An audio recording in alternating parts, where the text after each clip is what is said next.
আপোনালোকে সকলোৱে জানে যে যোৱা 13 তাৰিখে অসমত যি 5টা সমষ্টিত উপনিৰ্বাচন হৈছিলে, নগাঁও জিলাতো চামগুৰি সমষ্টিত উপনিৰ্বাচন হৈছিলে। উপনিৰ্বাচন খুব সুন্দৰভাৱে সুকলমে সমাপন হ'ল। নিৰ্বাচনত প্ৰায় 80% আজি ভোটাৰে ভোটদান কৰিলে। আৰু এই ভোটদানৰ পাছত কিছুমান কথাই আমি আচলতে অলপমান যি দেখা পালো যে বিশেষ কংগ্ৰেছ দলে তেওঁলোকে যি অভিযোগ আনিছে, কেইটামান অভিযোগ আনিছে যে কিছুমান বুথত ৰেগিং হোৱা বুলি। আৰু সেই ৰেগিং কাৰ্যত আমাৰ নগাঁৱৰ দুগৰাকী বিধায়কৰ নাম ইয়াত তেওঁলোকে সাঙুৰ খুৱাইছে, আমাৰ নামো তাত সাঙুৰ খুৱাইছে। আৰু আমি আচৰিত হৈছো যে যিগৰাকী প্ৰাৰ্থী আছিলে তেখেতেও অভিযোগ কৰিছে যে ভোট কেন্দ্ৰত গৈ আমি আজি কংগ্ৰেছ কৰ্মীক আমি তেওঁলোকক ভাবুকি প্ৰদান কৰিছো, ৰেগিং কৰিছো।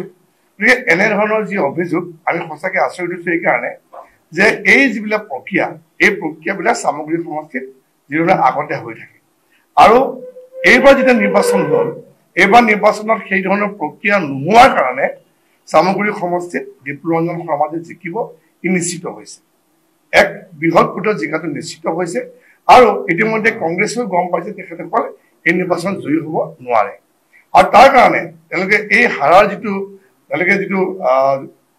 আগজাননী পাই কিছুমান মিছা অভিযোগ ইতিমধ্যে দিয়াৰ ব্যৱস্থা কৰিছে।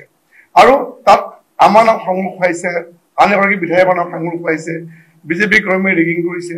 কাৰণ তেওঁলোকে ইতিমধ্যে যে হাৰিব ই নিশ্চিত হৈছে। আমি যোৱা প্ৰায় নিৰ্বাচনৰ আগত প্ৰায় 15টামান দিন দলৰ ফালৰ পৰা আমাৰ দায়িত্ব দিছিলে যে আমবাগান জিলা পৰিষদটো অকমান আমি চাবৰ কাৰণে বা তাত দলীয় আমাৰ যিখিনি কাৰ্যক্ৰম আছিলে দলীয় আমাৰ কৰ্মীসকলৰ লগত থাকিবলৈ আমাৰ ভোটৰ ক্ষেত্ৰত প্ৰচাৰ কৰিবৰ কাৰণে। আৰু সেইকাৰণে নিৰ্বাচনৰ আগৰ প্ৰায় 15টা দিন আমি তাত ব্যস্ত আছিলো। আমবাগান, লাইলুৰি, টুবিকুজাৰণি, লাওখোৱা, বুৰবন্ধা, এইদৰে 5টা পঞ্চায়তত। আৰু তাত যেতিয়া আমি ঘূৰি ফুৰিছিলো তেতিয়া আমি গম পাইছিলো যে তাৰ ভোটাৰসকলে আমাক কৈছিলে যে আমাৰ এই সমষ্টিত ৰকিবুল হুছেইন ডাঙৰীয়া অহাৰ পৰা নিৰ্বাচনটো অলপ বেলেগ ধৰণে হয়। কি ধৰণে হয় যেতিয়া আমি সুধিছিলো যে ভয় আৰু ভাবুকিয়ে ইয়াত ভোটদান প্ৰক্ৰিয়া হয়। আৰু যদি ভোটদান যদি আমি নকৰো, ক'ৰবাত যদি আমাৰ ভোটটো যদি কংগ্ৰেছত নপৰে আমাৰ ওপৰত অত্যাচাৰ হৈছিলে।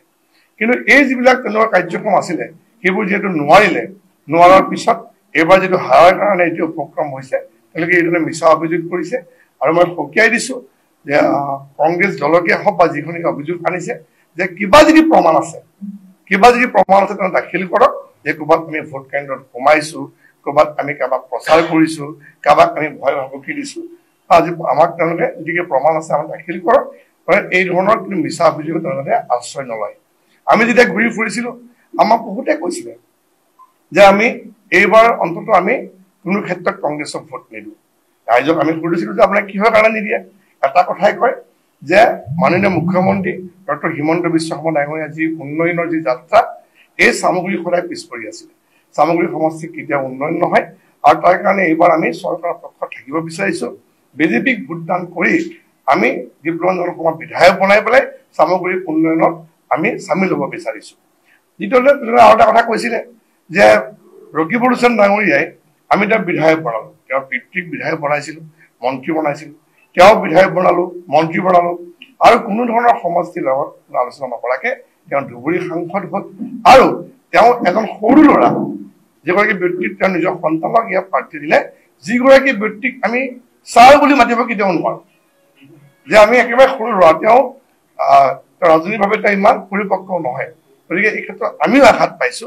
আৰু সেইকাৰণে বিপ্লৱৰঞ্জন শৰ্মাৰ দৰে এগৰাকী যোগ্য প্ৰাৰ্থীক আমি যদি জয়ী কৰাওঁ তেন্তে আমাৰ কামো হ'ব আৰু আমি যিখিনি আমাৰ উন্নয়নত পিছ পৰি আছে আমি এইখিনি আগুৱাই নিব পাৰিম। গতিকে মই আপোনালোকক এইখিনি কথাই কলো যে এই যিটো মিছা অভিযোগ দিয়াৰ কাৰণে আমি গৰিহণা দিছো।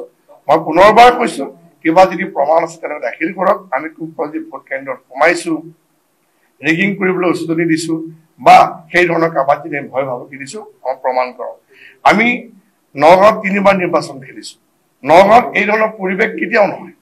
যিটো তেখেতে কৈ আছে এই পৰিৱেশ সামগ্ৰী আমি দেখা পাইছো ৰাইজে শান্তিৰে ভোট দিয়ে ইয়াত সকলো এটা গণতান্ত্ৰিক অধিকাৰ নিজৰ মতৰ ওপৰত আমি সকলোৱে সন্মান জনাওঁ গতিকে এই ধৰণৰ যিবিলাক ভয় ভাবুকি ৰেগিং এই কথাবিলাক সদায় আমি যোৱা সময়ছোৱাত এতিয়া সামগ্ৰী ঘূৰি ফুৰোতে আমাৰ কাৰ্যকৰ্তাবিলাকে হওক বা আমিয়ে হওক ৰাইজৰ আমি সদায় শুনিবলৈ পাইছিলো সততে শুনিবলৈ পাইছিলো তাৰ যে আমি এটা কথা আমি পুনৰবাৰ কৈছো যে এই আজি নিৰ্বাচন হৈ যোৱাৰ পিছত যে গম পালে যে এতিয়া আৰু আমি সেই আমাৰ ৰাজত্ব নাই আমি জিকিব নোৱাৰো বিপ্লৱঞ্জন সমাজ বিৰোধ ভিতৰত জিকিব আৰু তেওঁলোকে লগে এই ধৰণৰ কিছুমান এই যে ৰেগিং হৈছে ৰেগিং কৰিছে এই ধৰণৰ কিছুমান মিছা অপপ্ৰচাৰ কৰিছে আৰু আমাৰ লগতে আন কাৰোবাক নাম সাঙুৰ পাইছে গতিকে মই প্ৰত্যাহ্বান জনাইছো আৰু এই ধৰণৰ মন্তব্য নিদিবৰ কাৰণে মই